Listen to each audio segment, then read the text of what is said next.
Hall urban کی کتاب ہے لائفس گریٹسٹ لیسنز اور 20 things I want my kids to know, جس کا اردو ترجمہ محمد احسن بٹ نے کیا ہے، زندگی کے 20 عظیم سبق۔ آج میں آپ کی خدمت میں 20واں سبق پیش کر رہا ہوں، اچھے انسان بنو۔ جان ویزلی کا کہنا ہے، ہر ممکن ذریعے سے وہ سارے اچھے کام کرو جو کہ تم کر سکتے ہو۔ کیا آج کے دور میں اچھا ہونے کی وجوہات مختلف ہیں؟ آج بھی ایسا ہے کہ ہمیں اچھے کام کرنے پر انعام ملتا ہے اور برے کام کرنے پر سزا ملتی ہے۔ آج کے دور میں اچھا بننے کی نصیحت کرنے کے ذرائع بھی زیادہ ہیں، چنانچہ انعام کی خواہش، سزا کا خوف اور فرض کا احساس آج بھی اچھا بننے کی وجوہات ہیں، تاہم یہ آخری وجوہات نہیں ہیں۔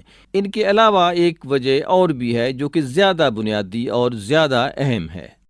اچھا انسان بننا جذباتی اور روحانی صحت کا اہم ترین سبب ہے۔ چونکہ ہم انسان ہیں، اس لیے ہمیں اچھا بننا چاہیے۔ یہ بات اتنی سادہ اور واضح ہے کہ شاید تم سوچ رہے ہوگے کہ میں نے اس موضوع پر کتاب کا اختتامی باب کیوں لکھا۔ تاہم ایک سب سے زیادہ عام غلطی جو ہم سے سرزد ہوتی ہے وہ یہ ہے کہ ہم زندگی کی سادہ ترین اور عظیم ترین سچائیوں کو نظر انداز کر دیتے ہیں۔ میں خود بھی کافی عرصے تک ایسا ہی کرتا رہا ہوں۔ مجھے اس سبب سے سادہ سچائی کو جاننے میں بہت لمبا عرصہ لگا کہ اچھا انسان بننے اور ہماری صحت اور آسودگی میں براہ راست تعلق ہے۔ افسوسناک بات یہ ہے کہ بے شمار لوگ اس سچائی کو نہیں جانتے۔ میں امید کرتا ہوں کہ تم جانتے ہوگے، اور میں اپنے دل کی گہرائیوں سے امید کرتا ہوں کہ یہ کتاب تمہاری مدد کرے گی، کیونکہ اچھائی اس کے ہر صفحے کا جوہر ہے۔ اچھائی کیا ہے؟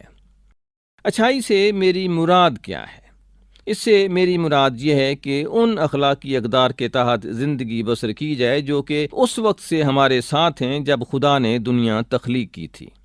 یہ اقدار وہ بیش قدر رہنما خطوط، گائیڈ لائنز ہیں جو کہ نظم، آرڈر قائم کرتے ہیں اور ہماری زندگیوں کو معنویت عطا کرتے ہیں۔ یہ اقدار ہمیں اس قسم کا انسان بننے میں مدد دیتی ہیں جس قسم کا انسان بننا ہمارا مقصد ہے۔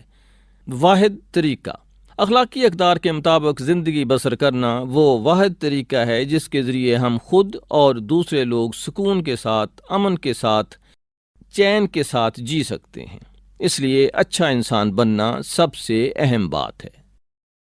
ہیرالڈ کشنز کا کہنا ہے کہ صرف اچھائی اور دیانتداری کی زندگی ہمیں روحانی اور جسمانی صحت عطا کرتی ہے۔ نتیجہ، آج سے تقریباً 2000 سال پہلے عظیم سینٹ پال نے اپنے دوست فلپی کو ایک خط لکھا۔ اس خط میں سینٹ پال نے اپنے دوست کو دعا دی: میری دعا ہے کہ تمہاری زندگی حقیقی اچھائی سے بھر جائے۔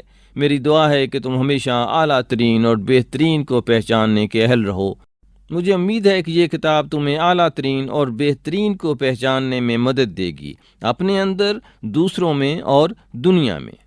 میری دعا یہ بھی ہے کہ تمہاری زندگی سچی اچھائی سے بھری رہے۔